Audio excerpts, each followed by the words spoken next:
Start here. A lot of times we start at the soldier huts, but they've got a lot going on down there today, so I thought this would be a little better, easier place to talk. What you're looking at here is one of only two known Civil War era turntables left in the United States. And the other one is in Virginia. It's about half intact around the area of Petersburg. But you're looking at really an untouched, except for this right side, where in the Civil War it would have been representative of this. And what a turntable is as the railroad came into the depot, this was the main line. It was protected by a sizable blockhouse, and a blockhouse is like a protective fort that sit right here on top of this hill. And it had a view, all the trees, keep in mind, it's not this beautiful wooded forest that we see today. All these trees would have been felled. There wasn't a tree standing anywhere. In the photographs that you have in your packet, there's two photos in there that show maybe 7 or 8 trees standing, but all of it was used as resources. These big poplars and hickories that you see here today would have been sawn very quickly into lumber because Johnsonville had a very sizable sawmill. They actually had 2. But as trains approached, and they had to, this area is man-made. This had to be blasted out of here. You can tell at one time this hill just continued over. So through dynamite, that area was blasted through to bring the trains in, and to get them down to the depot to be able to load up supplies out of the warehouses that were constructed and will be going there. The trains in those days, you know, you had to get them turned around. So as they approached the depot, there was a secondary train that was already basically heading in the other direction. So as the steam engine came in, it would enter onto what was called a bridge. This is the bridge. And usually by the use of men underneath there, a couple of mules, a lot of times it was just poles and big strong ropes. If you see this inner line, or see the outer line, that was pretty sizable in 1864. And you'd have like 4 men with these ropes, and you could pull this bridge very slowly back around. Once they did that, any mechanical needs that the engine needed, greasing of hubs and you know, refilling of firewood, any maintenance that needed to take place with the engine would be happening right here. In the meantime, the cars that it was pulling in here from Nashville, usually empty, would be hooked up to this engine and pulled on back down to the depot. And when they got to the depot, and this is where I'll reference you to your handout.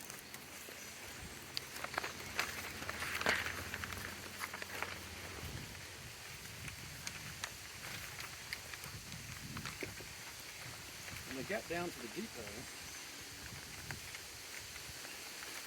we're very lucky to have 5 existing photographs that were taken here by a photographer named Jacob Coonley. I've looked at these original plates. All of these that start with this photo are the only known existing photographs taken during the war by Civil War photographer Jacob Coonley. He was a protege of George Bernard. Both of them had studied in the studios in Virginia and Washington City at the time through the studios of Alexander Gardner. They had been landscape painters prior to the war, and by the time the Duquero type photography became popular in the 1850s, that became their art form. So since the quartermaster's department ran the supply depots, and this was actually ran by Montgomery Meigs, who was the quartermaster general of the army, he was the leading officer over all of these other supply depot officers. They would actually be hiring photographers to do this work. So any of the photography that you see from the Civil War were hired from the quartermaster's department. So we're very lucky today. We would not have the photographic library of the Civil War in the Library of Congress had it not been for these photographers. So we're lucky in the Western theater of the war to have 5 of those existing photographs. But the one I want to show you is this one.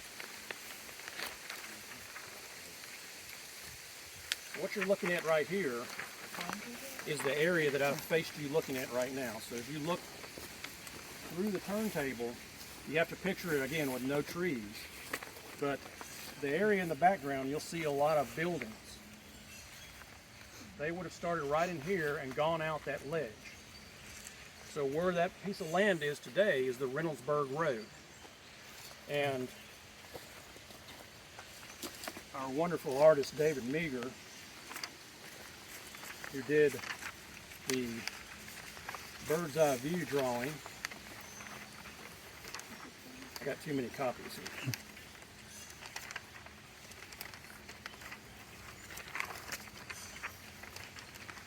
One more. Here we go. This one. This is the depot. So if you'll look up here at number 15, that's where we are now. So if you can kind of look at it this way. And basically what David did was take those 5 existing Johnsonville photographs and piece them together to make this bird's eye view, because there was never an overall picture of what the depot looked like. So he used those existing photos to draw this. There's actually the original of this in the visitor center that he did. It's just very detailed. I'm sorry about the copy. But it does give you a perspective of what the 90-acre supply depot looked like. So where we're standing is number 15. And if you looked off in this direction, where you see number 20, the soldier barracks, that was some of the research that I was able to uncover for the book, of something we did not know anything about. If you have read the book or you have not, I was very fortunate to come across an account from a corporal who was stationed here. His name was Lorenzo Atwood. And Lorenzo came here with the 43rd Wisconsin in mid-October of 1864. And he stayed here for a month, a little after a month, and wrote a series of letters to his wife, Cordelia, in Wisconsin. While I was working down here in these bottoms one day, a gentleman pulled up in a station wagon, and we frequently had people that would show up here from all over the country that had ancestors that served here, like most Civil War battlefields.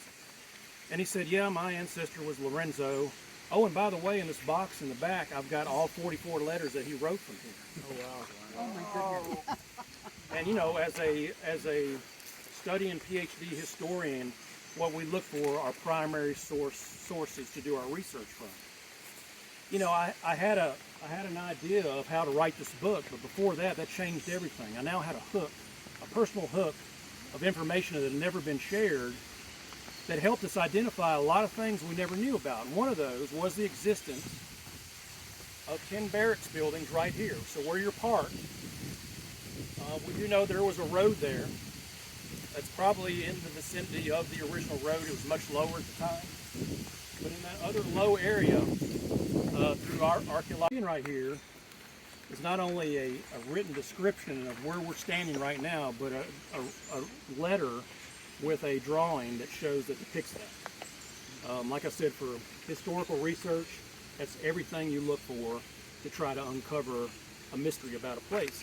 And that's what's so special about Johnsonville. We really didn't know what was in here.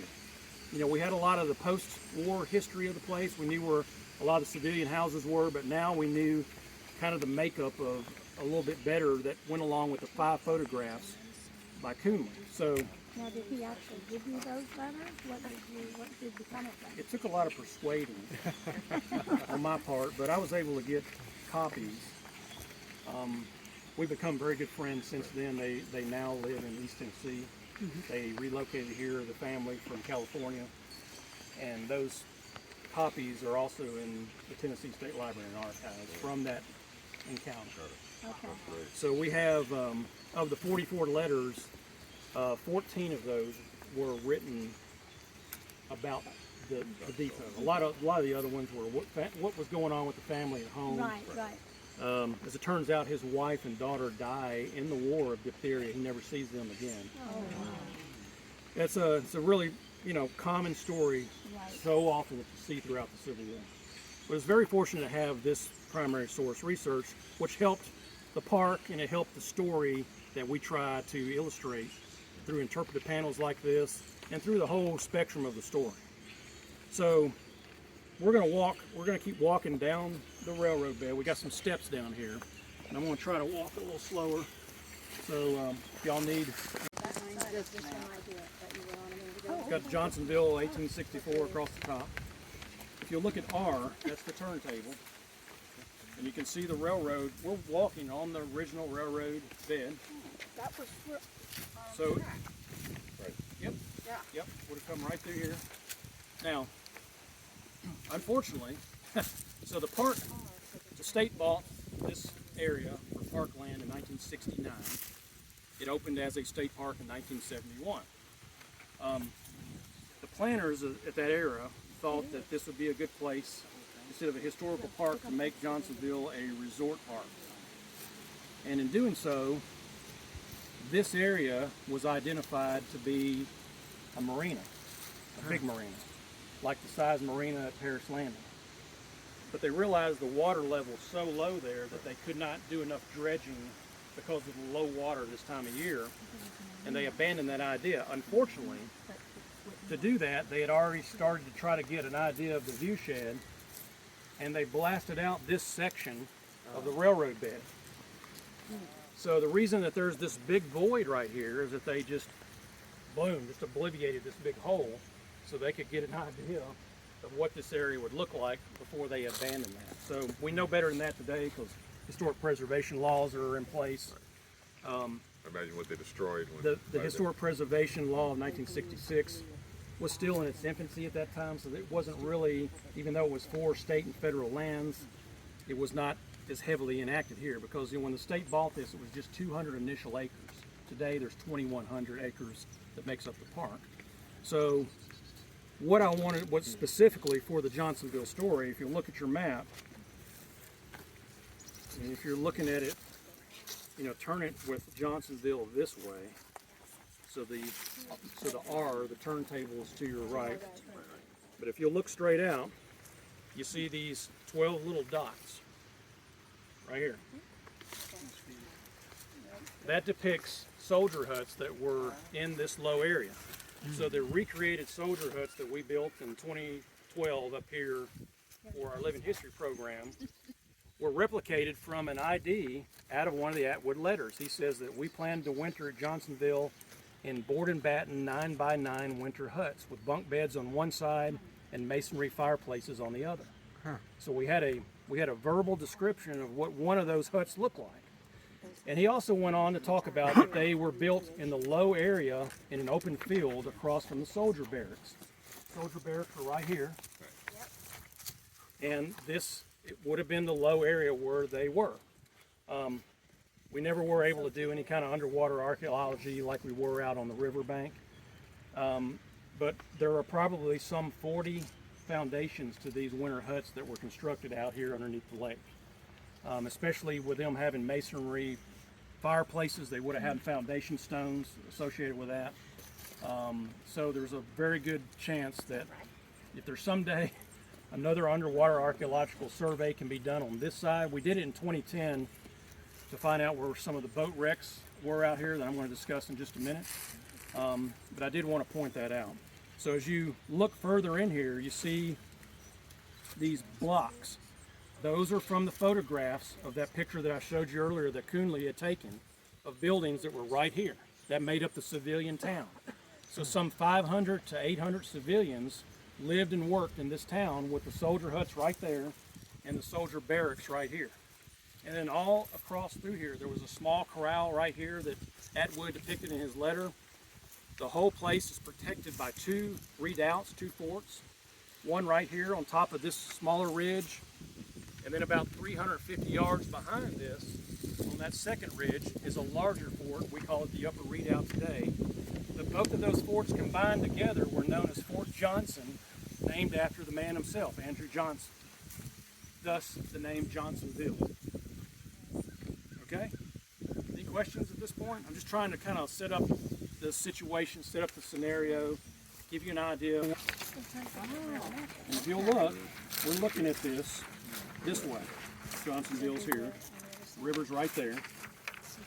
So if you look at, it says Lower Fort, and you see what looks like a road. Those are earthworks.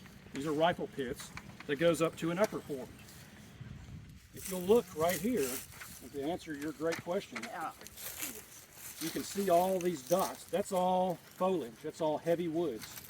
This 90-acre depot was just carved out of the middle of that. So every tree in here was felled and clear cut to build the depot. And eventually, what's not being shown here, you can see the 2 warehouses. You can see some of the buildings, but they left out the town. They left, and this is an 1865 map. But they also did not include any of the administrative buildings, the sawmill, nothing on this map. As I say, they had to bring a sawmill to do all It that. was right here on this other map. There was a It had picture sizable of it. sawmill, and when we get down there, I'm going to show you exactly where that was. So with that, any questions before we leave this area? All right, let's head. So we are basically in the central part of the depot right now and the town. We're right here at the intersection of the original Reynoldsburg Road, which was there during the Civil War. That went, followed that road 2 miles, and you came out to that courthouse that's in your hand. Okay? Spur is 2 miles distant.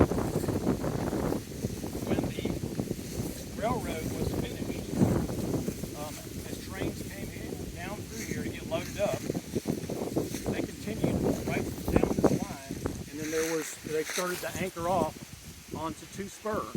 A northern spur that circled this way, and remnants of that northern spur right there. So I'm going to refer you back to your map.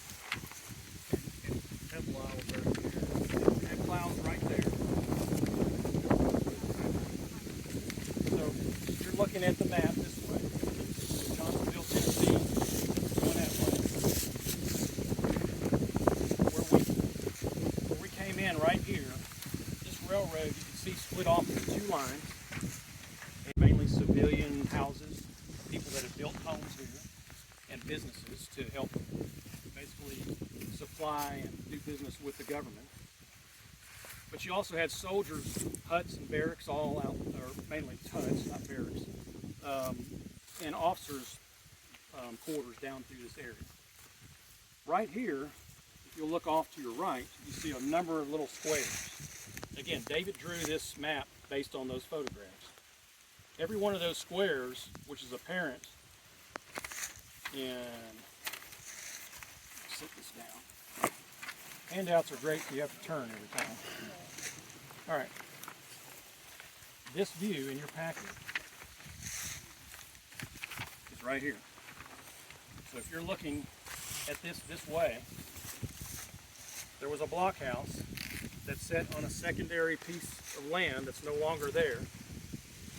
And there's right above that, you'll see a person standing there. That is a United States colored soldier standing in a poncho on the parapet wall of Fort Johnson. That's right there. Okay? So that gives you a perspective. So right below that, to me, looks like a barracks building. It's got loopholes in it, and loopholes are, if you're familiar with frontier forts, they built loopholes where they could stick rifles through there, close the shutters, and they could have a safe house if they were attacked. But those are totally in existence in that building. Right below that hill, you see another line of buildings. That would have been right here on this platform.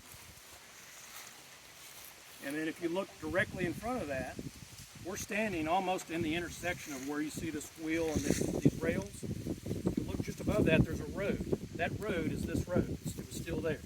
It circled around the edge of that hill, and it went into a number of earthworks that were constructed to the base of the hill. And when Johnsonville was attacked, a number of quartermaster employees and soldiers, everybody that could fire a gun, went into those earthworks to try to defend the place. So this gives you a really good idea also of the clear-cut, no tree standing image that you can picture in your mind of maybe what this place looked like. If you go to this shot,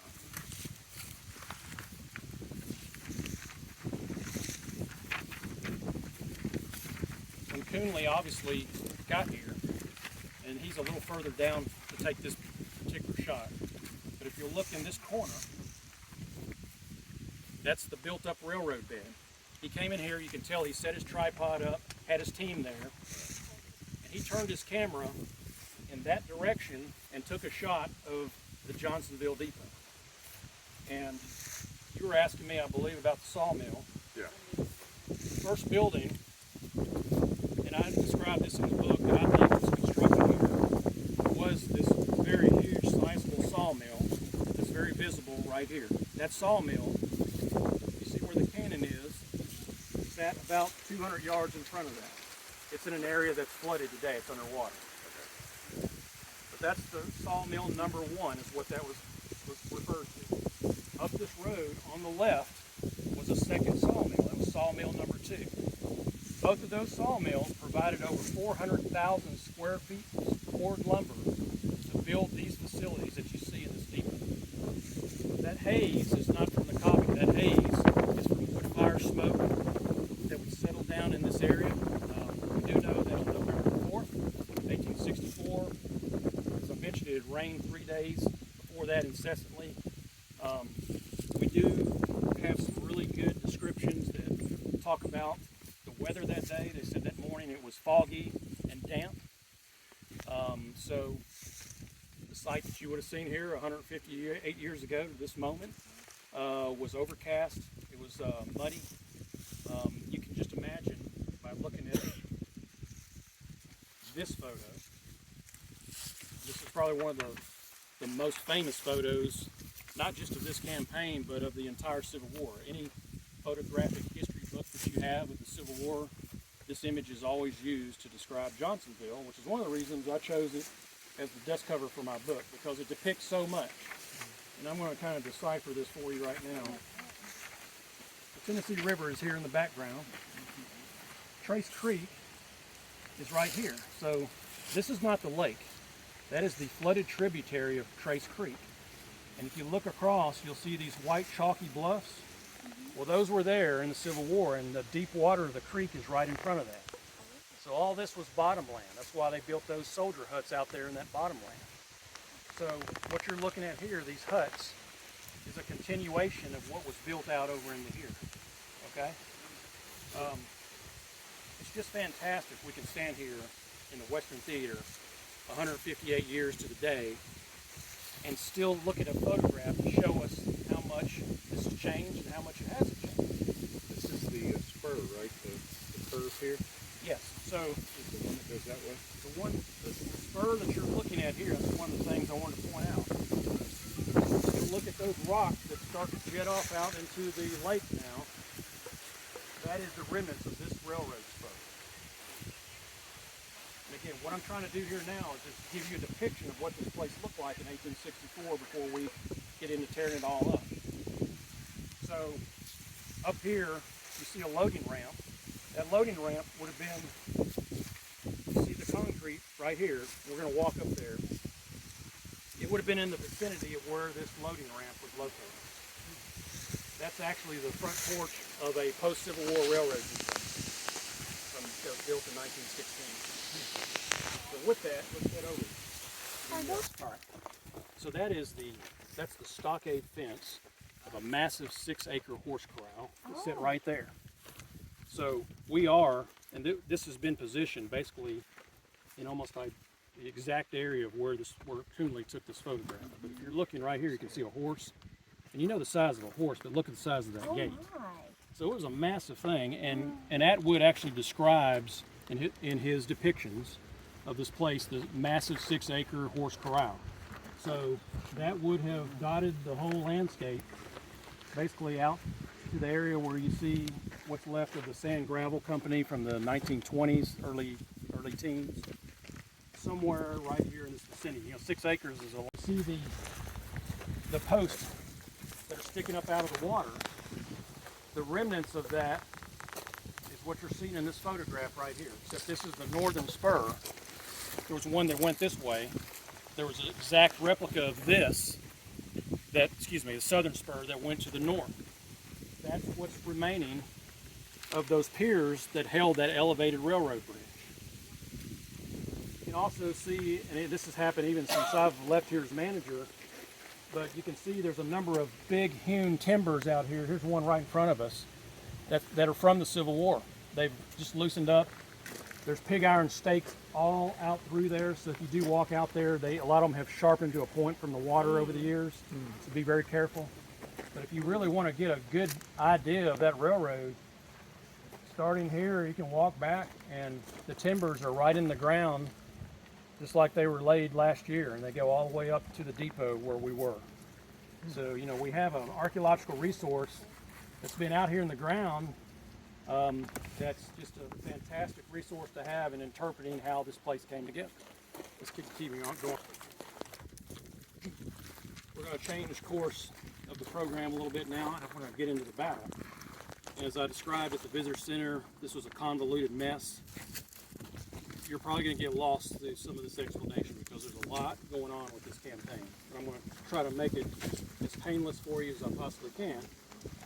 Okay, so the pier that you see in front of you is what's remaining of the Civil War era western shoreline. So before we get to that, I'm pointing that out right now because we're at the end of the land as it existed in the Civil War. So just off the edge here, and this is why this is a popular fishing spot. You got that cold, deep water right there. Some record cats have come out of here.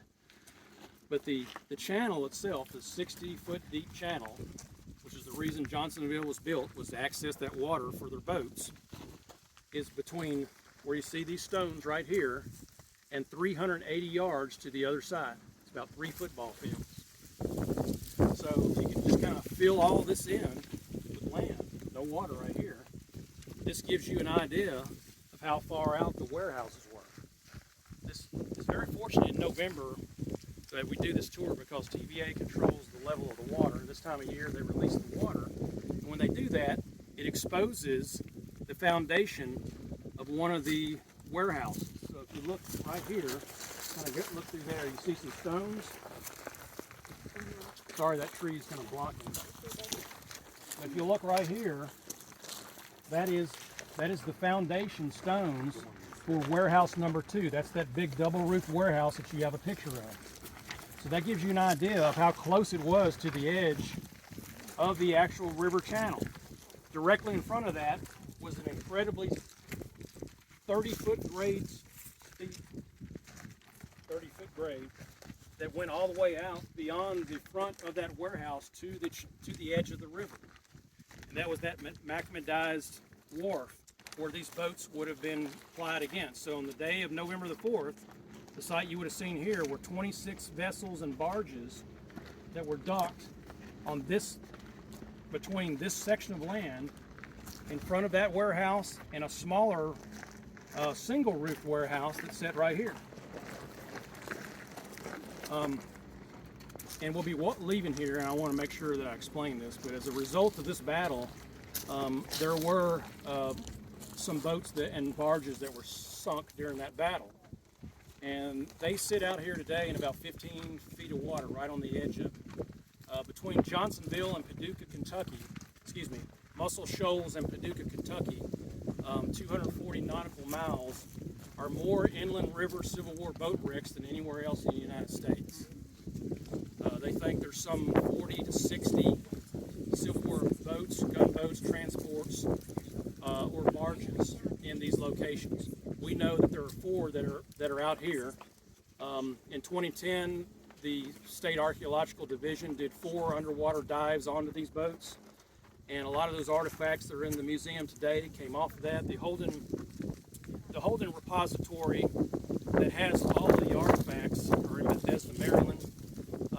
Also, any inland river boat wreck, whether it's Civil War, pre-Civil War, or post-Civil War, is owned by the United States Navy, not the Corps of Engineers. So that's why the artifacts are in a Naval Holding Institute in Maryland. We were able to work when I was here with that curator, and some of the artifacts that came off of one of the boats that was on the side is what you can view when you go up to the museum.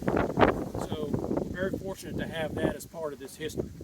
Okay, so I want to try to get through this as easy as I possibly can. But as I mentioned earlier, when we're at the Visitor Center, this is a culmination of a 2-week-long campaign by the Confederates.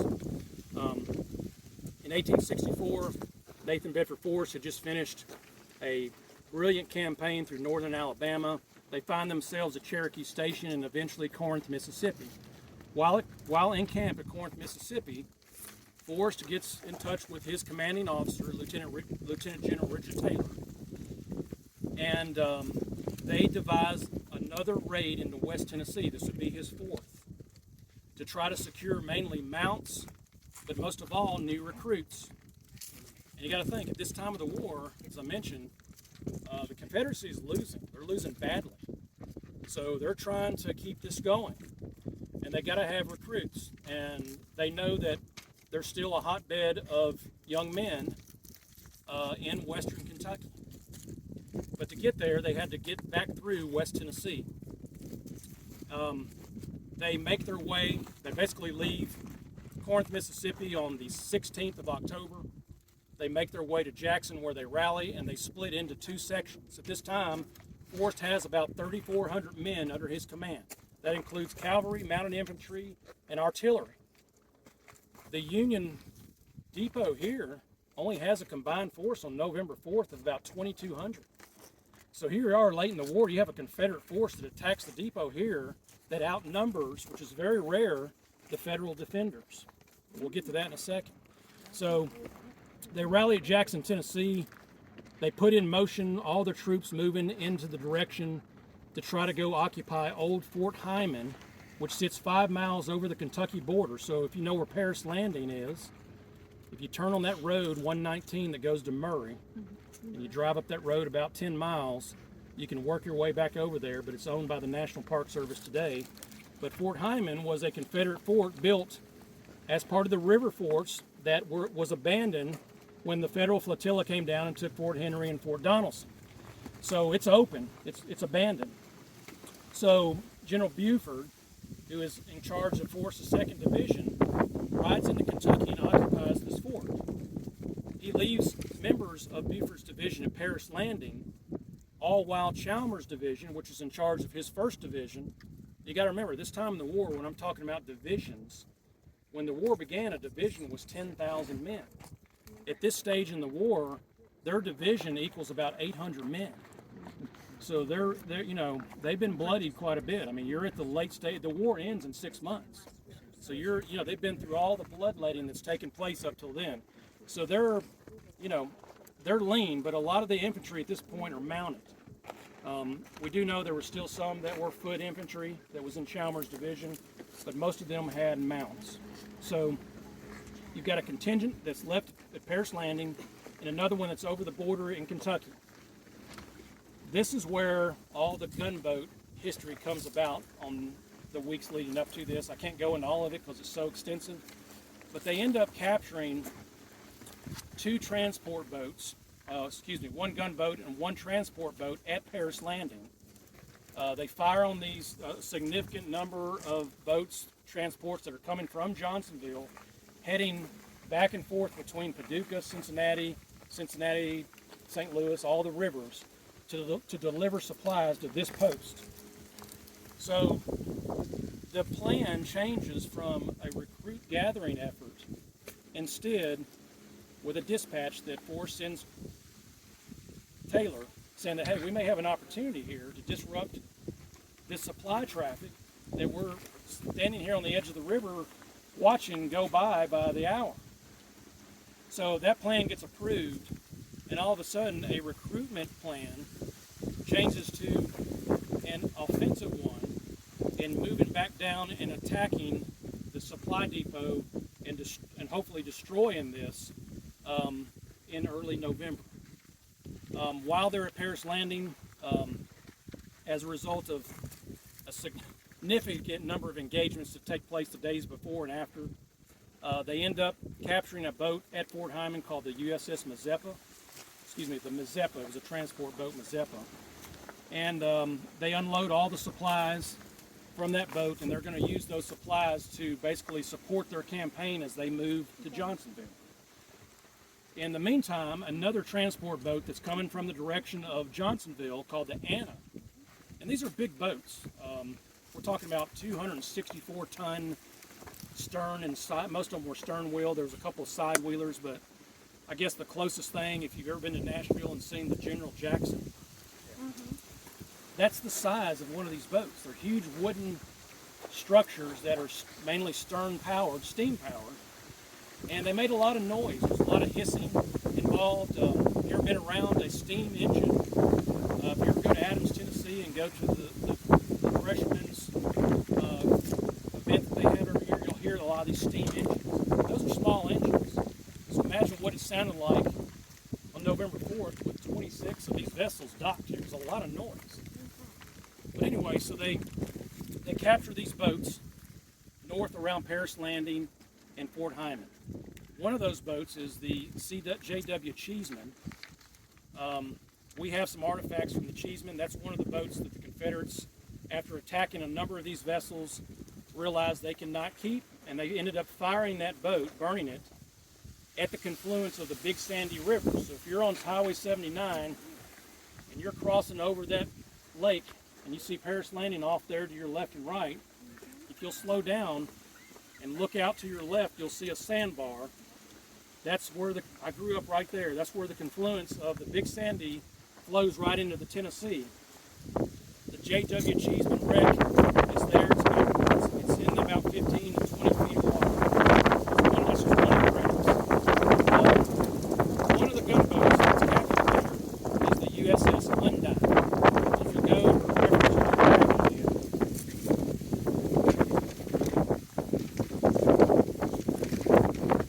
I want you to look at this.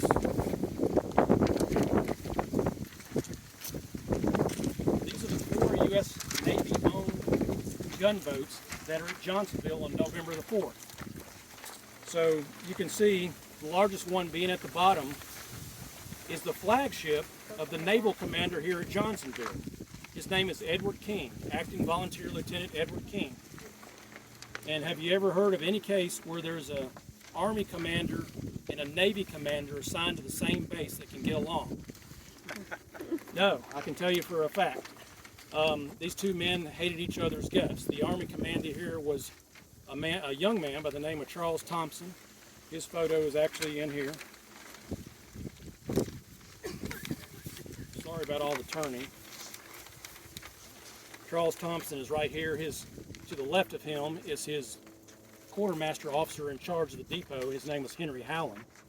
These are the two top ranking officers at Johnsonville, a colonel and a captain. On the back side of the boat picture is an image that we think is King. I did not include that image in my book because we could not 100% determine that was him, even though I did find some depictions from one of the naval museums in Norfolk saying that was him, but we couldn't definitively say that it was, so I left him out of the book on purpose.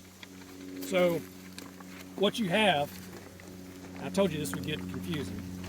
You've got 14 transport boats, and a transport boat is a boat that hauled the supplies, the General Jackson.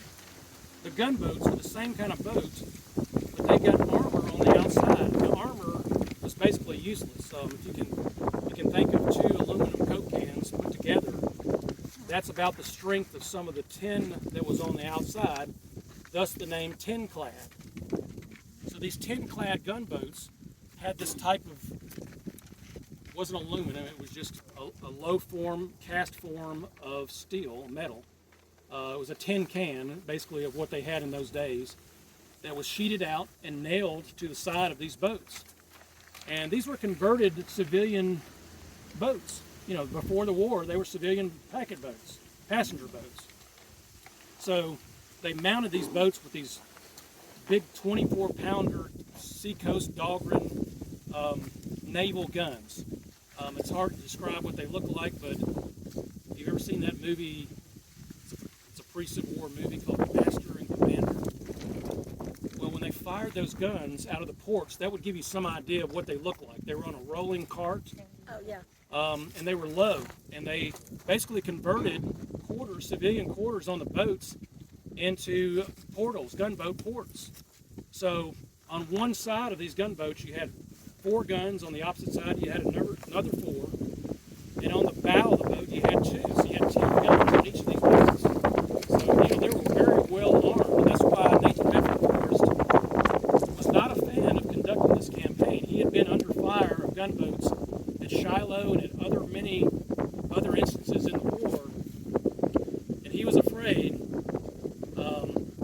had his entire force got caught in the bottoms on the opposite side of that levee by the 4 gunboats that were here, bringing down close to 50 guns, including those in the fort, that his force of 3,400 troops would have been pulverized in the bottoms of the Tennessee River. There was no way out. So he was not a fan at that time. And by the way, I'll talk about Forrest in just a minute. He, at this time, he's 44 years old, even though, you look at all these guys, they look older than they actually are. But he was sick, very sick when this started. He actually put a dispatch into his commanding officer, Lieutenant General Taylor, asking for a furlough, which was denied. And there's a lot of correspondence you can read through the ORs where he's talking about, I've been in the saddle for 3.5 years. I've given my service to this whole cause. But anyway, he said that you were so much better needed in the case of this campaign that was beginning that it was denied. So we think he got some form, not pneumonia, but probably the flu. So through the whole course of this, and you got to keep in mind, I don't know what it's like. I've been around horses most of my life, but I don't know what it's like living in a saddle day to day, getting poured with rain, being in ice and snow. I mean, these are tough guys. I mean, think about it. Every day, you're saddling, you're dealing with horses, you're feeding them, you're trying to shoe them, you're living on an animal. And when you're up on that animal, there's a lot of dangers involved when you're a mounted infantryman, keeping your powder dry, you're getting rained on constantly. So these guys have been through a lot. And by the time they get to the Johnsonville campaign, they've been through 3 days in the saddle of just incessant rainfall. So Forrest has some type of flu. So he's really sick when this takes place. So he really leans on his junior lieutenants to conduct this campaign. That would be Buford, Chalmers, the commanders of his 1st Division, and specifically his 24-year-old commander of his artillery, John W. Morton, who would later become Tennessee's governor.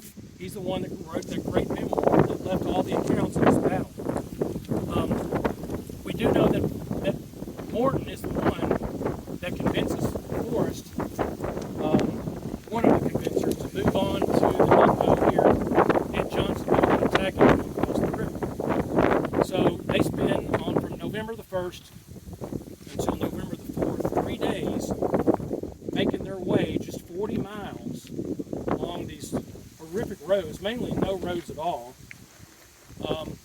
to get to Johnsonville. Now, the fun part of this story, and I can't think of any other story in the Civil War that even comes close to this, is I call it one of the most audacious campaigns ever conducted, is that 2 of the boats that they captured, the transport boat Venus and the USS gunboat, the Undine, right there at Paris Landing, and the Undine is pictured second one down, are used to transfer Confederate troops on the boats.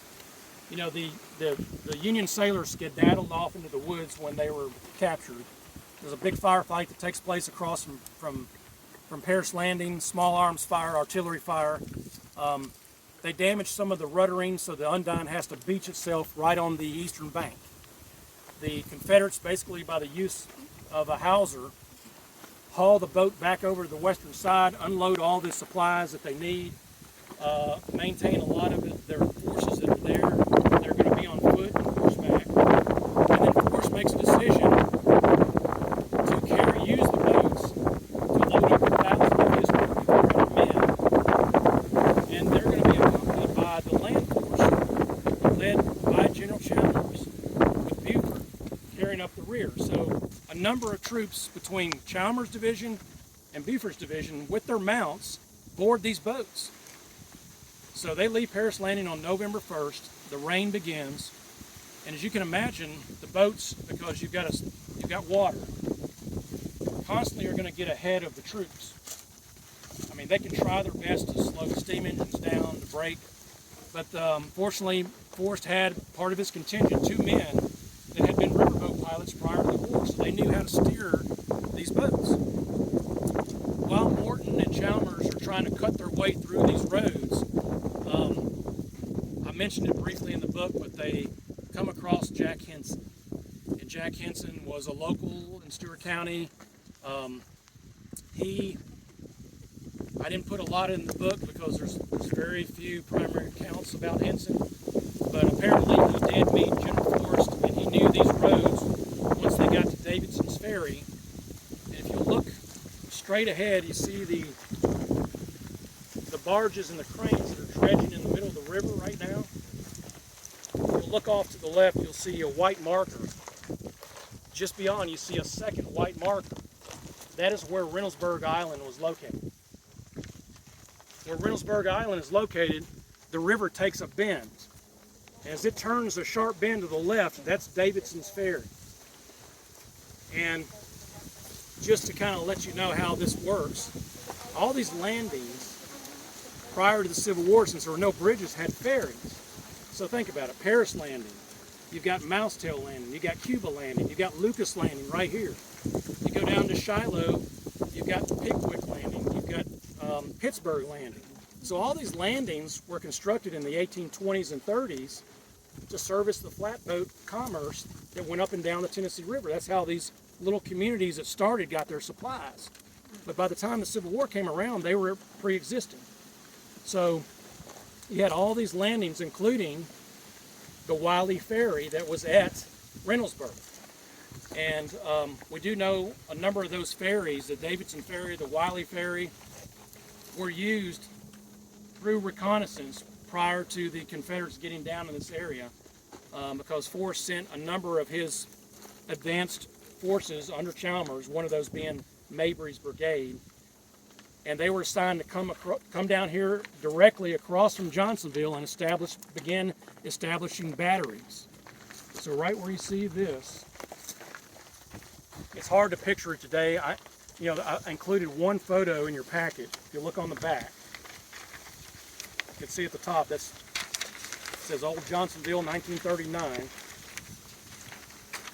Keep in mind the Tennessee River Valley was flooded in 1944. So to give you some idea of what this looked like in the Civil War, you can see at the bottom left, here's where we're standing, right there. Standing right here.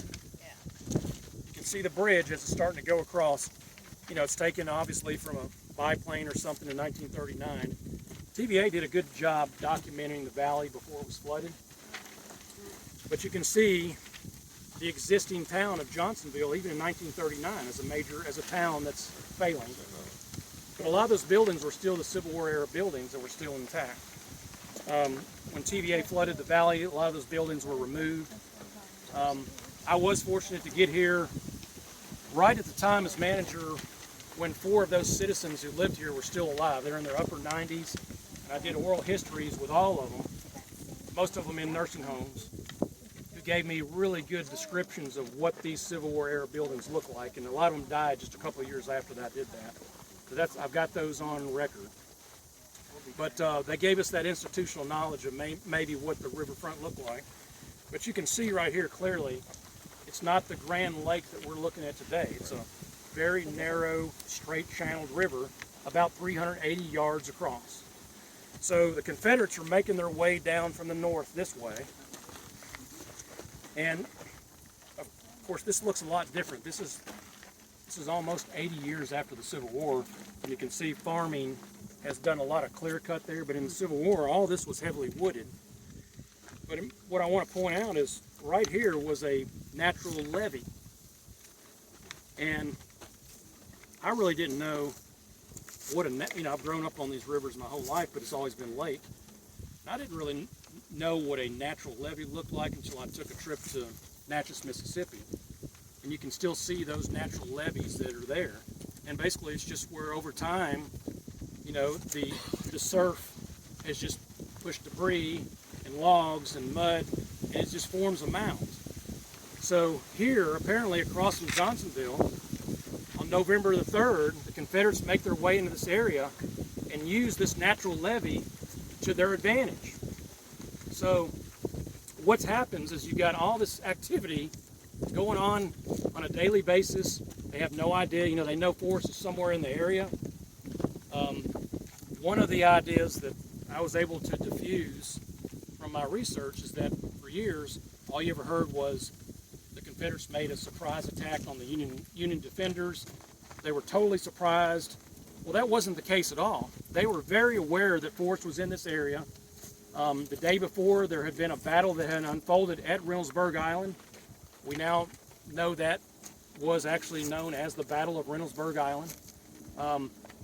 That one transport boat that had escaped the batteries at Fort Hyman, known as the Anna, had made her way to Paducah to inform Leroy Fitch's six gunboat flotilla that, hey, the Confederates are down about somewhere in that 40-mile stretch between Fort Hyman and Johnsonville, wreaking havoc on these gunboats. So with that, they dispatched 6 gunboats from Paducah to come upriver. And again, when I say upriver, you're going south, and make their way to Johnsonville. But that obstacle that every riverboat pilot knew about was right at Reynoldsburg Island. If you'll turn to that map right here, it's on the back side of the boat map. Thank you, Mark Zimmerman, the great friend and map maker who did this. And this is taken from an actual sketch that Leroy Fitch made in 1864, shortly after this battle, and it was included in the official records of the Civil War. So that shows you what Reynoldsburg Island was. It basically was a big giant sandbar in the middle of the river. And keep in mind, the river's not this lake that you're looking at. The river at that time, if you'll look at the birds over there, they're sitting probably on some form of the western shore, and it only went over to where we're standing. So to have an island like that, a sandbar, in the middle of a 380-yard stretch takes up a lot of room. So over here on the western side, and we're looking at it like this, with Johnsonville right here on our right. There were shoals, and a shoal is basically a rock outcropping in the middle of the river. In a southern area like this, it's usually a sandbar. But this was known as the chute. And all the riverboat captains that plied these rivers always knew that to get through the chute, you had to basically run your boat in about 10 to 15 feet of water. So it was very close to the bank. Well, apparently Henson or somebody that had informed Forrest of this obstacle in the river, he knew that they could possibly take advantage of this. And on November the 3rd, in the early morning of the 4th, Morton sets up a number of cannon right in this chute, right at the edge of Reynoldsburg Island. And where we're standing in 1864, boy, isn't that convenient that there's a boat coming our way right now. You timed that And right? we're talking about gunboats and transport, so there you go. But in 1864, you would have been able to see Reynoldsburg Island very clearly from here. It's just 2 miles up the river, and that's about where those cranes are. So they had a view from right here of all this action that's going on up there. So on the morning of November the 3rd, the Undine that gets word has been captured comes back to Johnsonville. They telegraph the base, and Acting Lieutenant King aboard the USS Key West with the USS Tarwa, one of the 4 gunboats in the picture, they back out into the main river channel right here, and they try to go downriver to try to intercept the Undine that's on its way. From all depictions, probably about this time of day on the 3rd, the Undine makes an appearance around that corner and fires a couple of salvos in this direction. A salvo is just an artillery round, letting them know that, hey guys, we got your boat, ha ha, we're here. So they retreat back up to the safety of Reynoldsburg Island and to the chute. Both officers, naval officers, realized that this probably was a trap, and they were right. So they hung back here, and if you look at the map, it shows the Key West. Well, the Tara was not in here. The Tara was with the Key West. And then there's the Undine. they do battle in the middle of the river for about 20 minutes, and it's a pretty heated engagement.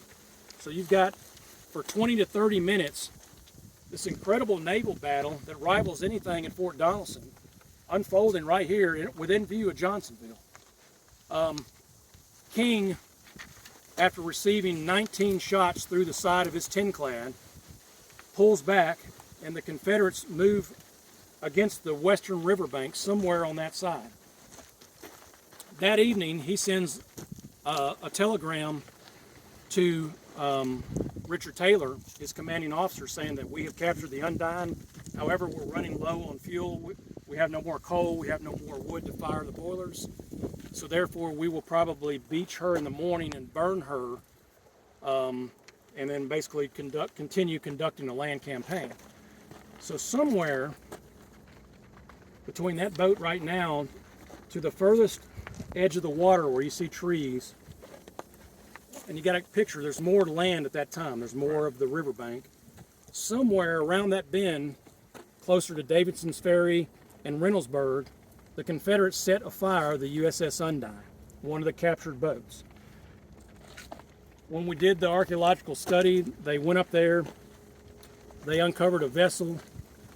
From all the accounts that I was able to uncover, the Undine was completely destroyed down beyond the waterline.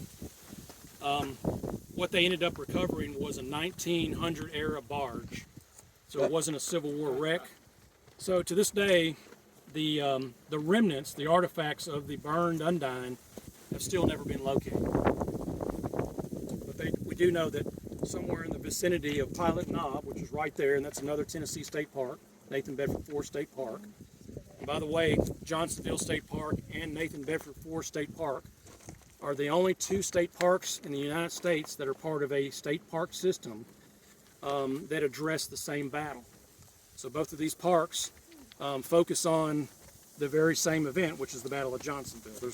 To our knowledge, we haven't found another park in the United States that has two parks dedicated to the same event. But you have that evening, when the sun goes down, they fire the Undine. Forrest gives the orders to Morton and the rest of the contingent to move directly across from Johnsonville and begin digging gun chambers for 12 artillery pieces in 5 locations.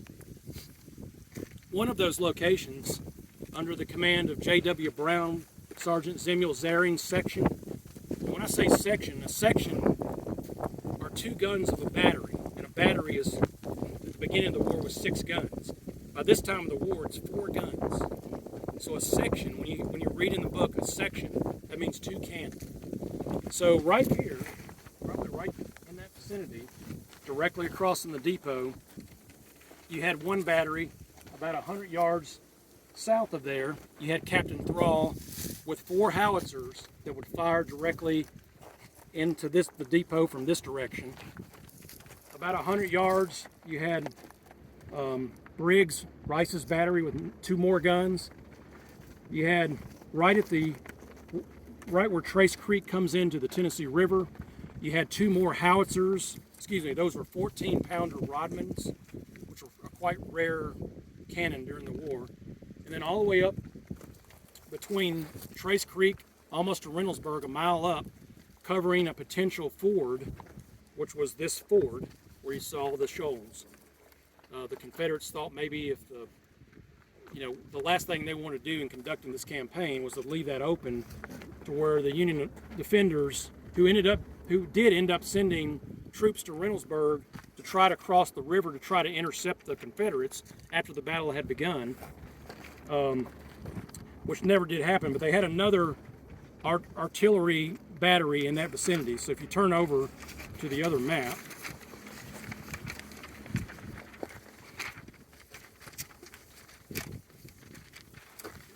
you can kind of see those positions. So we're looking at it this way. We're looking at it like this. So Thrall's company was, if you look at the island, was about 100 yards to the south.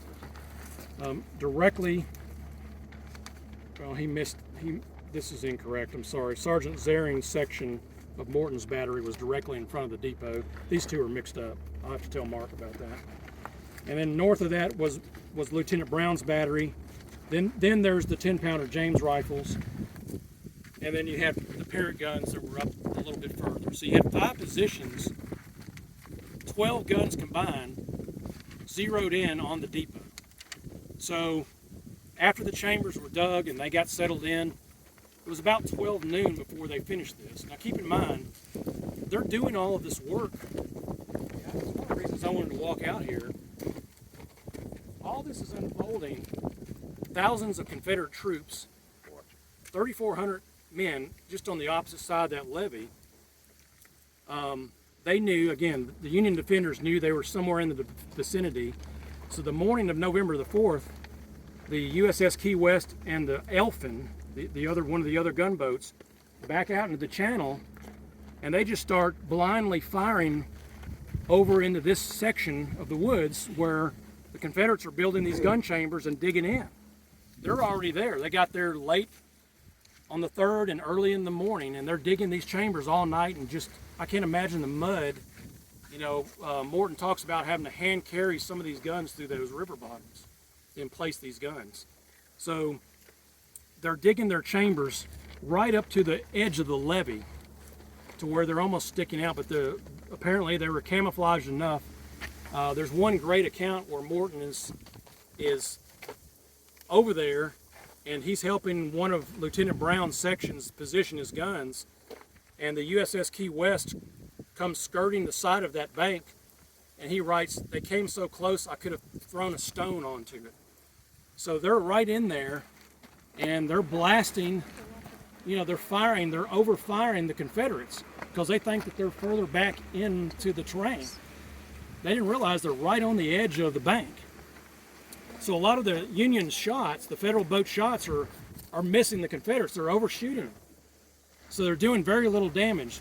Actually, of the 2 Confederates that are killed in this battle, and one mule, one of the gunners that's killed is killed by one of those rogue shells that hits a limb and falls down over the cannon and breaks the back of his neck. So it's one of the reasons why you have such very little casualty rate of the Battle of Johnsonville, because it's fought a battle over an almost 400-yard wide area of water. So you have a major battle that takes place that's primarily an artillery battle. So about 12 o'clock, somewhere over here in these bottoms, once the Confederates are down here, he rallies with his officers, and they all synchronize their watches that at 2 p.m., Sergeant Zaring's section, that's right here, will make the first shot into the depot. 2 o'clock comes, some of the accounts say it was 3 o'clock. I ran over so many accounts at that time, but we'll say for our circumstances now, it's 3 o'clock. How about that? So at this time, there's either a grand battle happening or it's just about to start where we're standing. I mean, the weather was not this beautiful and clear and 80 degrees that day. It was probably in the 60s and it was overcast. But it does give you, Tennessee foliage through the seasons doesn't change. It was probably look like this.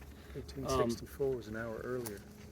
There was no daylight savings time, so it was the real time. 2 o'clock, right? 2 o'clock.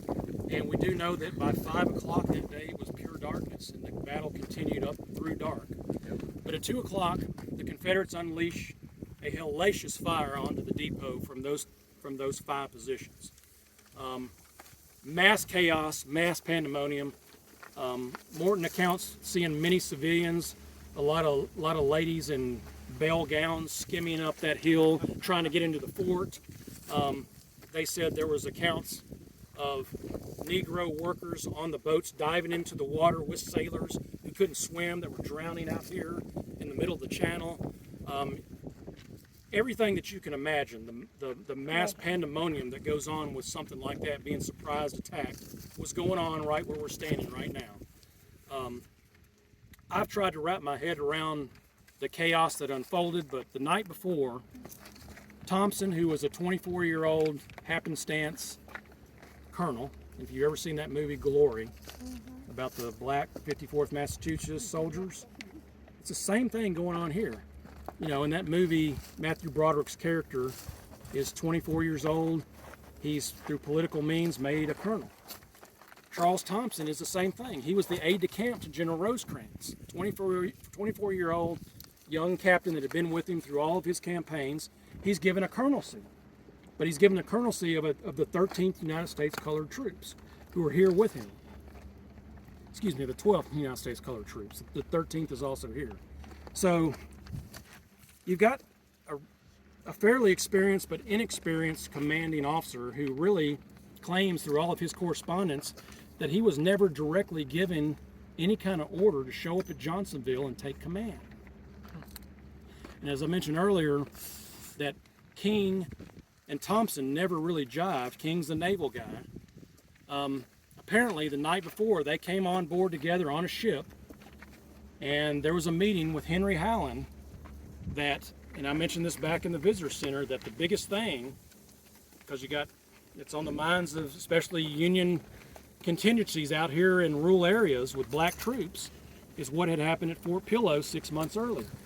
They were afraid possibly that the Confederates, who they claim had 13,000 men, and there was a dispatch that was sent to Thomas in Nashville saying that a Confederate force of 13,000 men has crossed the ford at the Reynoldsburg Shoals and are now en route to take this place from behind, similar to what had happened at Fort Pillow. So in this panic dispatch that goes to Thomas, he releases General Schofield, who's operating in Pulaski, Tennessee at that time. You got to think, it's not like jumping in a car today on a highway and getting here in 2.5 hours. They have to take trains to Nashville, unload all those troops with supplies, and move the regiment in to Johnsonville in another 5 hours. So reinforcements to Johnsonville are not going to arrive in time. Actually, they don't get here until the night of the 5th, tomorrow night. So you've got this big artillery engagement that's happening here. The boats that are docked here that aren't moving, these transport boats, how these decisions are made, I don't know, but it happens from Fort Donelson surrendering the whole garrison. It happens with Beauregard at Shiloh. You can just digest this all we want, but after the war, but there's a decision made that night that if the Confederates were going to ford the river, that there would be a general order to set fire to all of the transports that are docked at the wharf. And y'all are feeling the wind right now. I can't imagine this may have been the wind in 1864, very similar.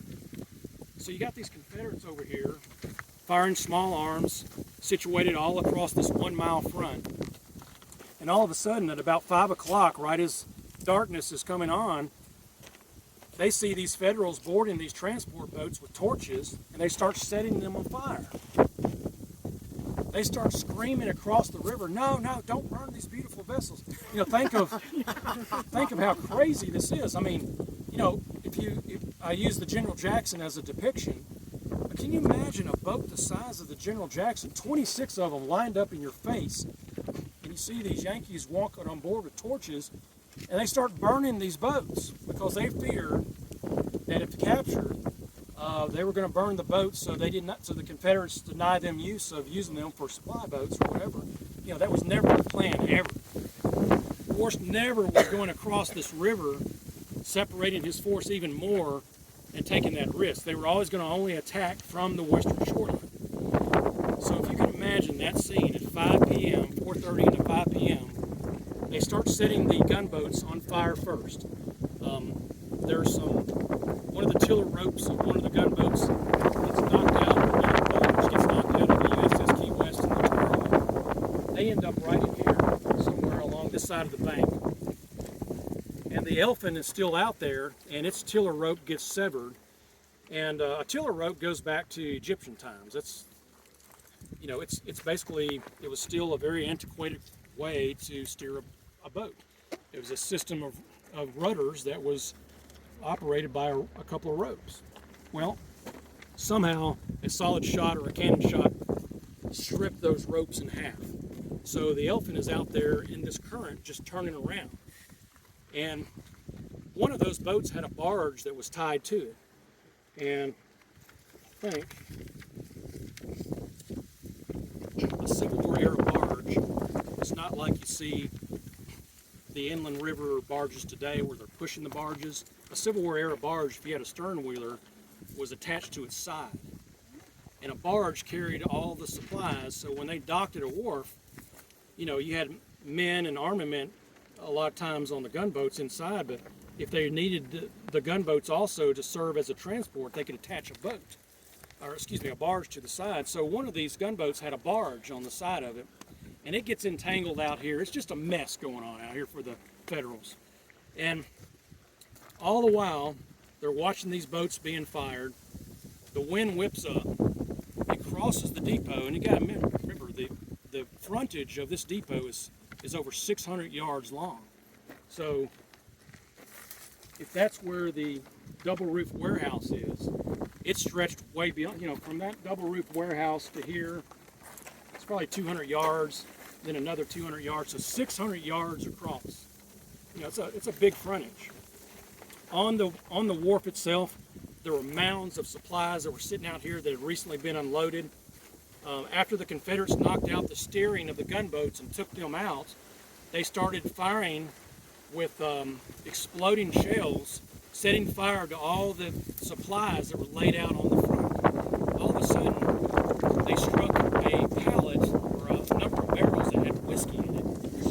And whiskey's alcohol, and of course when that happened, it caused a massive explosion right here, right in the middle of this thing. So imagine the conflagration that's happening here. You've got river boats, big massive 290-ton boats becoming infernos. You have an explosion that takes place in the middle of this, and then the Confederates are just wreaking havoc all along with their artillery fire along the frontage, to the point to where Henry Hallen, the quartermaster, comes back and says it was the most terrific firing I'd ever seen. At one time, some 50 guns engaged with each other. Forrest later writes in his after-action reports, and I thought this was ironic, he uses the same depiction, that it was the most, quote, terrific firing I had ever witnessed. And, this is Nathan Bedford, Forrest, who'd been through most of the Western theater battles. So there's quite a firefight that's going on here. So by 5 o'clock, the whole frontage where we're standing right now was a complete inferno. And that night, Forrest orders half of his contingent, about 2,000 men, to make their way, withdrawal, south to the town of Perryville, Tennessee. And there's more rain that comes in that night. Forrest remains on the field with a section of Walton's battery, 2 guns, and Rucker's brigade. So you got Rucker with probably about 800 men that are still over here, and then the next morning the battle resumes. And that's something else I didn't know about that I recovered with the research, that the battle went on into the 5th. And at 7:30 in the morning, the Confederates resumed after this massive inferno that's burning down half the front of the wharf the entire night. And by the way, Forrest accounts in his after-action report, he says, we retreated to Perryville that evening under the fires of the burning depot that illuminated our way 6 miles south. So imagine, in the time where there's no modern electrification, and you're in the town of Waverly. You heard all of this going on, by the way, which is 10 miles away. You're in the town of Eva, and at that time, before Camden, Eva was a significant village that was right basically in that area there, that dip. All these people without rural electrification at that time, I can't imagine what that looked like. They said the entire 600-yard wharf of Johnsonville, with the 2 wooden warehouses, all the supplies, and these wooden barges and boats, were just this one massive inferno, so they retreated. So the battle resumes the next morning. It resumes pretty much all day. They're firing on and off all day. One of the last movements of the day is somewhere right in here, a regiment of Negro soldiers, they say, probably of the 13th USCT, which was Thompson's own regiment, appear out here on the bank of the river, and they start small arms firing at the Confederates across the river. It was at that time that Walton had just limbered his guns and were coming off the field, and when that fire started, they unlimbered their guns and fired 2 rounds right into the middle of those United States colored troops, causing quite a few casualties and quite a few havoc. Those were the last shots that I was able to come up with that were fired as a result of the Battle of Johnsonville. I do know at the end of that, I'll just kind of give you a depiction of some of the destruction. And then we're going to walk. I'm sorry, I told you this would be So by the time the fires were over, an estimated value of destroyed government stores and vessels reached $2,200,000 in value.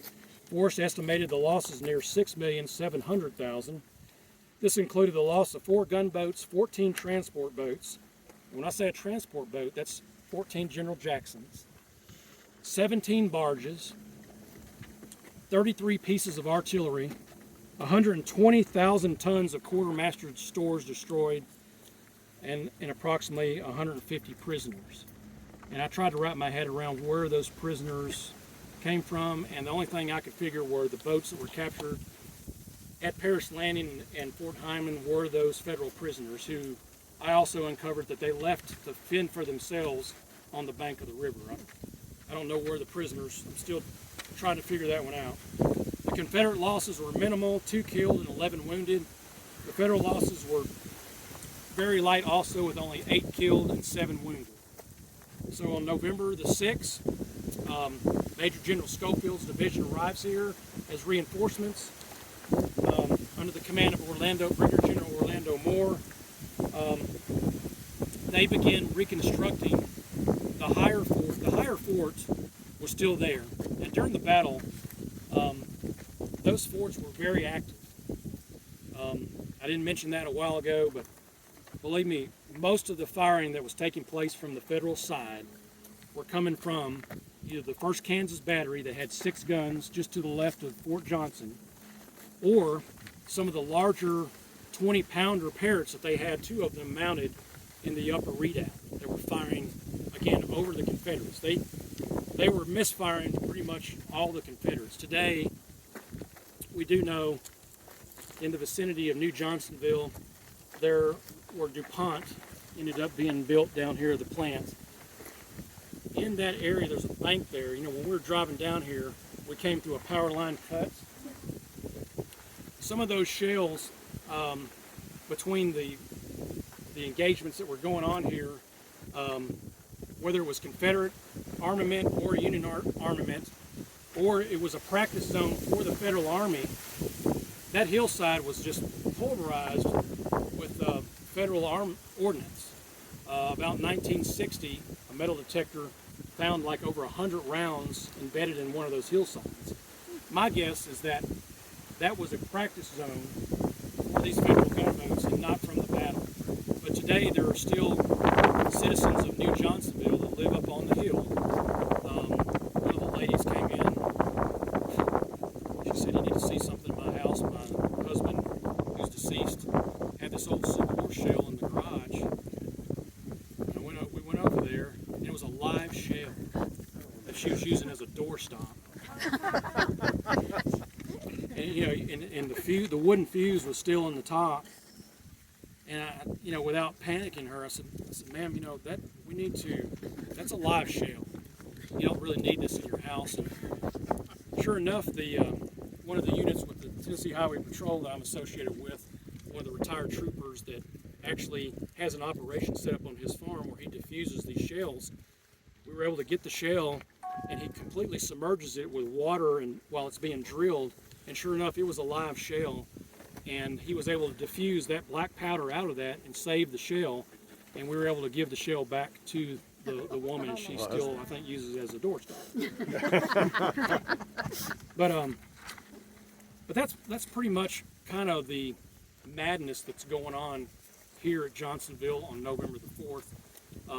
There's a lot of details that we just don't have time on a walking tour to cover. That's covered in the book. I'm not self-promoting myself, but I kind of am too. But please pick this up if you haven't got a copy of it. I go into a lot more detail than we have time to cover through today. But I did want to give you all an opportunity for us to walk back.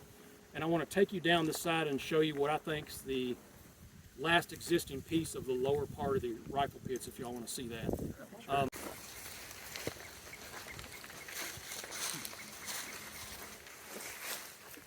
Well, I'm going to read you all the account, but anyway, in your handout, the buildings that come around this bend, which are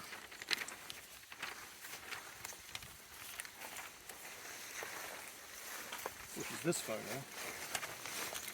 The road that we're walking on right now is the same road that's here in 1864. It's that.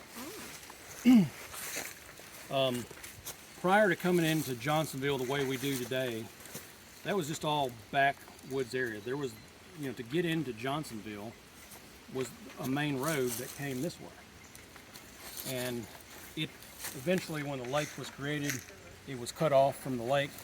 But this went out to where the current day DuPont's Chemours plant is located. So this road we do know was here. We don't know how far it went out in the Civil War. We know it was extended later in the post-war era, but we do know there was some sense of a road that went along here. And then we also know from Atwood's accounts that they were growing crops here. They planned on staying here for a while, so they had crops growing right out here. Right in that low river bottom dirt, which would make sense. We also know that at the base of Fort Johnson, that sits right here, that's the lower redoubt, was a significant line of earthworks where the quartermaster's department employees, when the battle began, came out of their positions as workers in the depot with arms and defended the depot along with the 43rd Wisconsin and a lot of the other troops that were in here, and fired back, taking refuge, in some sense of defensive work. Now, there would have been a big warehouse there, and there's some bottom land. I don't know how that may have looked at the time, but we do know from the depiction that there were earthworks, rifle pits at the bottom of this. Maybe that was to, if somehow the wharf area was overtaken, they could still defend the depot somehow. But I think this, because it's built just like, I think this is one of those existing earthworks. You can see right here along the parapet, like most earthworks are constructed, there's basically a channel that goes through the middle, just like all the other rifle pits on top of the hill. And then it continues along the road all the way to the edge of the bottom of the Fort Hill. So it's my estimation that I think this is a Civil War earthwork. I think it's been here as long as the depot has been here since 1864. Now, it could have been altered during the town era. It could have been graded dirt that was pushed off to the side of the road, but it does fall into the position of exactly where Atwood described that the rifle pits were located. Also, Johnsonville is one of the only times in the Civil War in Tennessee where civilians who were the U.S. Quartermaster's Department employees, who were not trained in any kind of military tactic, any kind of basic training, gathered up arms to defend the depot for the Union. So you had armed civilians along with soldiers and sailors who all grabbed up some type of small arm to help defend the depot and the fort. And we do know that from the one account that I shared with you where the USCT troops ran to the edge of the water and fired back, a lot of those men, there was one count specifically that I think it was the Greenleaf account, where they talk about servicing their arms on the backside of the earthworks on the lower part of the Fort Hill, which would make sense. Right there. That's where this is. So I do think that this is a Civil War earthwork, which is one of the reasons I wanted to share that with all of you.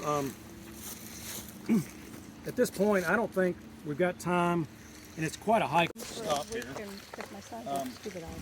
Oh my gosh. They will love it. And my husband's stupid eyes. Oh my gosh. Well, then him and both If you'll his go to boys this and both page. his grandson.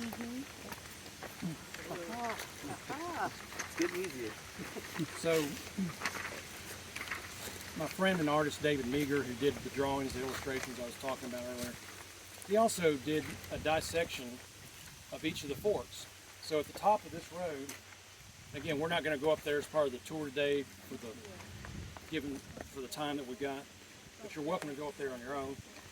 That's what you'll see. This is what the lower redoubt. This is the footprint of the lower redoubt, and then on the other side of that is the much larger upper redoubt. Both of these two forts combined were known as Fort Johnson. So that hill right there, about 350 yards behind, is the upper fort.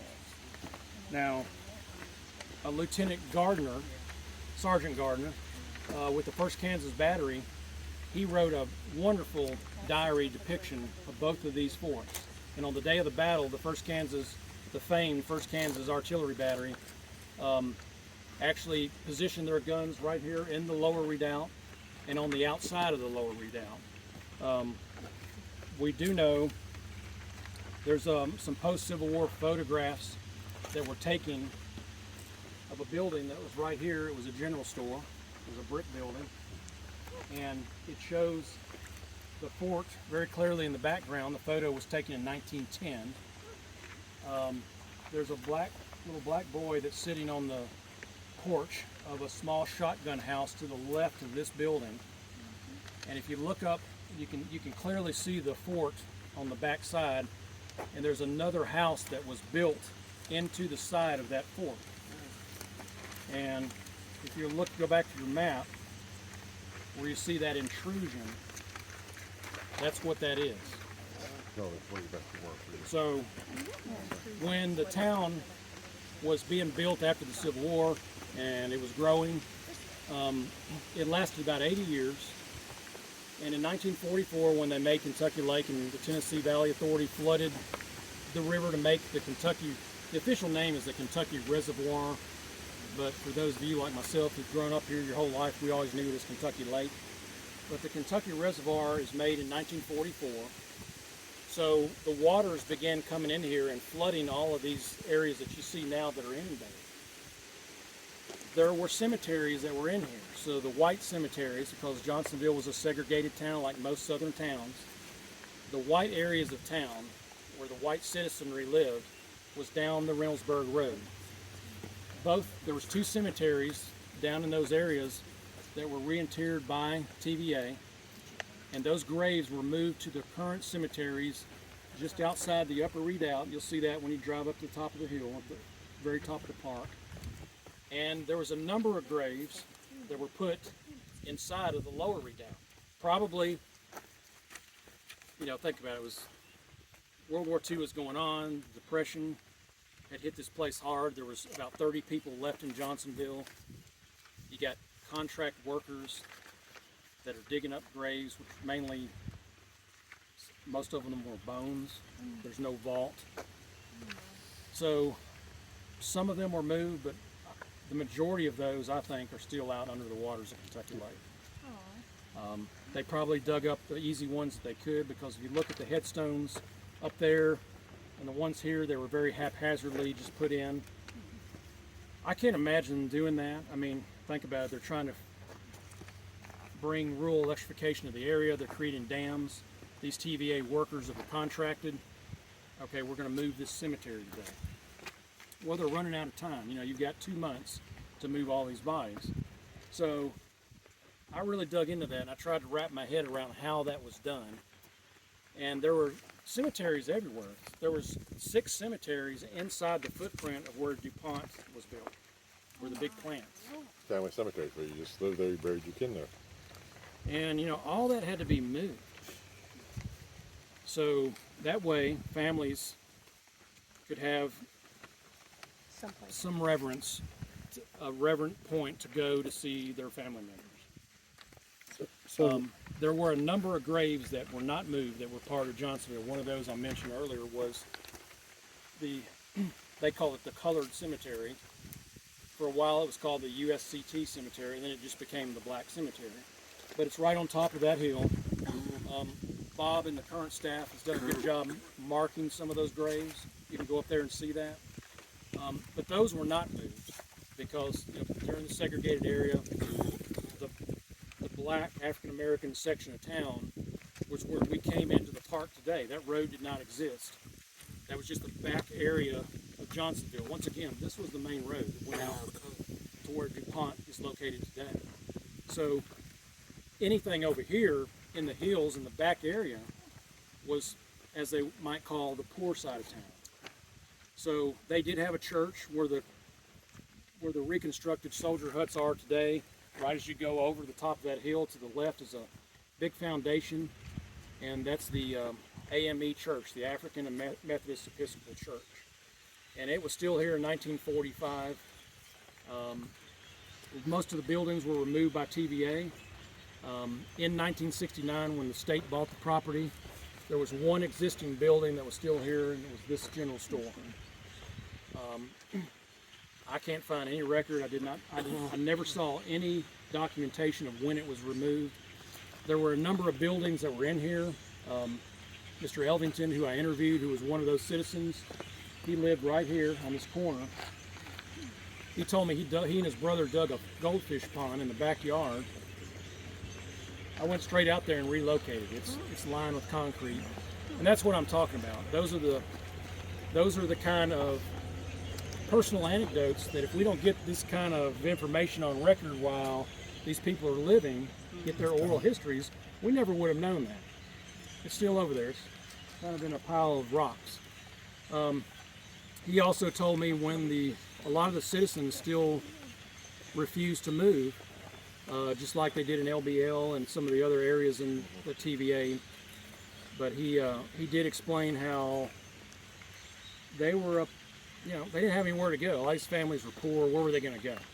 So they stayed in the house. And he said he put this on tape with us. He says, I remember the day.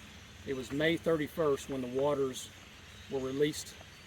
And he says they were still in the house. And he said in the morning it was real low. It started trickling in here. And it came through that viaduct right there. And he said by 3 o'clock it was about 5 feet in the house. So he actually was here, and they stayed, and they went out in a boat right here through this little valley. And he was one of the last families ever to leave what was called Old Johnsonville. So we're glad we got him on about a 2-hour oral history interview. We learned a lot from Mr. Why Elton. doesn't it today flood? It still does. Oh, it does? So when we get spring rains and Trace Creek fills in, right. The geniuses of the state that blasted out that section right there. You're saying that politely. I won't say anymore. It's government work, And they had filled this in too, to where this was, even though it was a man-made barrier, Right. it served as a levee to keep the water of the backflow of Trace Creek from coming in here. So all the years I was here as manager, and they still deal with this, 2011 specifically, people remember the 2010 flood in Nashville, but they forget the 2011 flood on the Tennessee River was worse than that. You remember that? Yep. And that's the I think highest you actually helped us Yep. here. But there was so much debris that came in here. We spent that entire year of 2011 cleaning Kind up of this like we've debris. been cleaning up from And it the all last came flood. through that opening right there. And also, as you go out the park where the soldier huts are, there's a low-lying area right there that's dried up right now, but in the spring that fills in with water. And that was another section that was cut out that allows flooding to take place. Otherwise, that would return, the trees would come back and it would return to a forested area. So there's a lot of man-made mistakes, but we also have the education and knowledge to know how to move beyond that. But one last thing I did want to show you is this photograph. This was when we were standing down there at the depot. That is a Civil War era building. The Wagoners, who were some of Humphreys County's first citizens, we do know that a Wagoner was one of the families that came in here in 1800 and settled Humphreys County in the Hurricane Creek area. Well, the descendants of the Wagoner family moved into this Civil War barrack building. I think it was more of an administrative building. But this, and it does kind of take the form of a military type building. It looks like a long barrack. And they, across from the Parker Hotel, you know, the Bonnie and Clyde Parker, directly across from that was this building. And that was the Wagoner Hotel. Right. And it stayed here all the way up until 1945. That was one of the last existing buildings with the store that was here.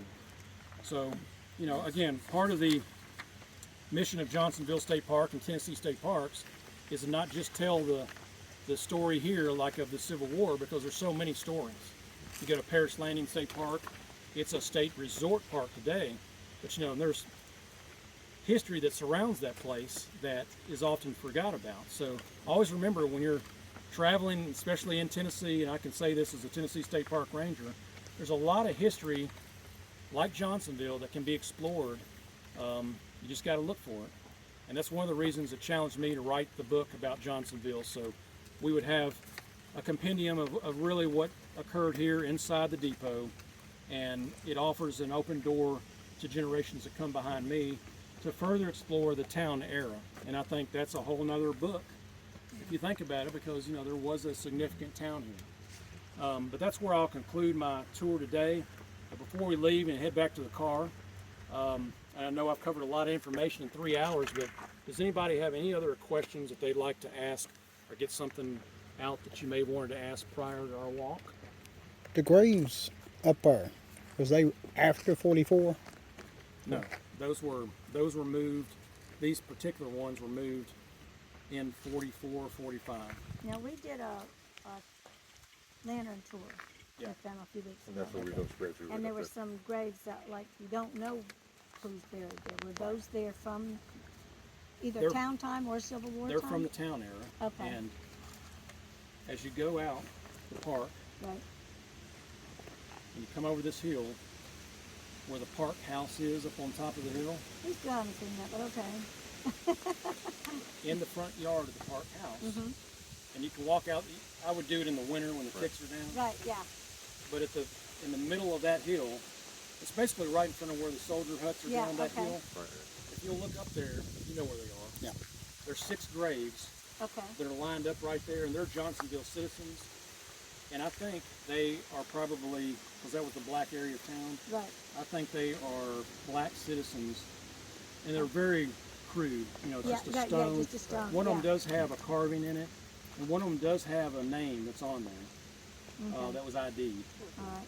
Yeah, because we were up by We were up here. Apple Tree Hollow, You know, that's where we're up, Yeah. we're up in and there was, lower readout. I guess, there's some grave sites there. There's Oh, one yeah. headstone that's up, Right. one marker. And as you And go, then- Yeah. if you go on the trail back here, Right. you'll come out and there's some earthworks right there. If you'll look, I don't suggest you walk over there, but there is a well up there. Okay. You know where I'm talking. Yep. Yeah.